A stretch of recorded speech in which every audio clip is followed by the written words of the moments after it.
want to explore in a little more detail one of the assumptions of Commissioner Benveniste's questions. In looking at the Olympics, you had a defined event in a defined place over a defined period of time, defined airspace above the Olympic facilities. And so I presume that law enforcement planning to prevent any interruption or interdiction of the Olympics would have imagined any kind of possibility of intrusion of bomb, missile, plane, whatever, into that space. Is that correct? That's correct. And though you say the FBI was not involved with the planning of the G8 summit in Italy, the same sort of assumptions would have been made, would they not? Defined event, defined place, time, airspace? A defined and specific threat in time and place, correct. Is it a fair assumption to leap from those kinds of examples to the notion that you could, with the best of intelligence or law enforcement or thought, gone to an assumption that on any given day, in any part of the United States, on any one of the more than 4,000 flights that are in the air on every given day in the United States, utilize the same methods and guard against the same kind of attacks? Or is that a leap too far? Well, I think, you know, to amass the kinds of resources and protective operation that you've both alluded to in your questions, there's a limited capability in terms of duration for that kind of an operation. For instance, with respect to the Millennium, we were planning for months and months prior to that event. And at the time of the Millennium, you know, thousands and thousands of law enforcement agents and other government agents, military personnel, you know, were on duty around the world because of a specific event.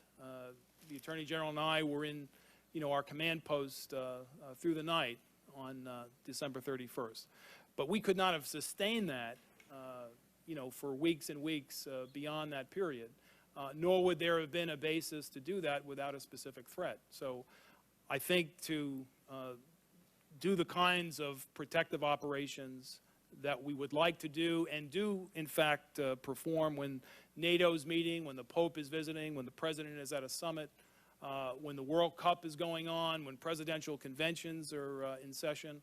All those events in specific places and times, because of the threats as we understood them, including airborne threats, we were able to marshal resources and perform protective operations.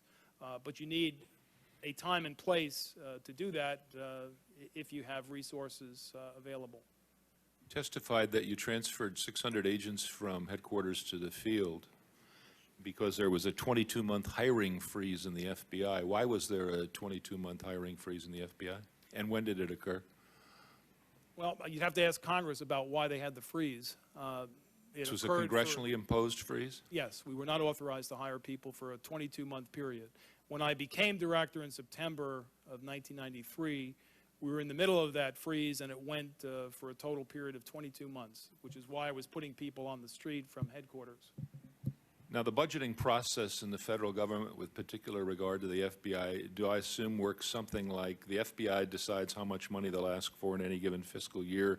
It moves up through the Attorney General's office, goes from there to OMB, and from OMB to the Congress, is that right? That's correct. In the whole time that you were the director of the FBI, did your initial requests for funding going up to the AG ever make it through that process the level that the FBI requested? No, and that's probably true for every agency in this town. So true not only for you in the FBI, but your predecessors and successors and for every federal government agency, is that right? That's correct. That's how the budget process works. Okay. The Patriot Act has some provisions that are due to expire next year, I believe. Do you believe that those provisions should be renewed And do you think the Patriot Act needs strengthening in any provision apart from that to help us protect America from terrorism? Which provisions in particular are you speaking about with respect to renewal? There's a, there were at least two, and I think it may not have been in your testimony, but in the testimony we'll hear later this afternoon from Acting Director. Yeah, it's not in my testimony. I mean, I'll comment on them. I just don't Yeah. know which ones you're referring to. I think maybe in Picard's.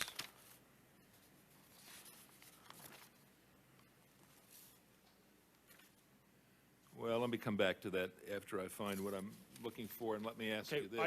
I can answer the second part of your Go question, ahead. though. This would be the last question, Commissioner. Yeah, with respect to one area that's not addressed, and I've mentioned this in my testimony, and members of the Intelligence Committee and others have heard me testify about this repeatedly.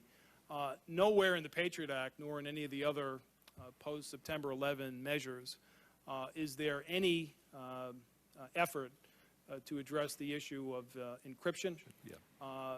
It's mind-boggling to me that in the aftermath of September 11th, and the information that we've accumulated to date, including the use of encrypted channels of communication by terrorists, that our law enforcement agencies still do not have either the authority or the technology to break down encrypted messages. And for those who don't know about the issue, none of the commissioners, but other people, encryption is the technology that allows message bits, communications, either data or voice, to be scrambled so you can't understand what's being said.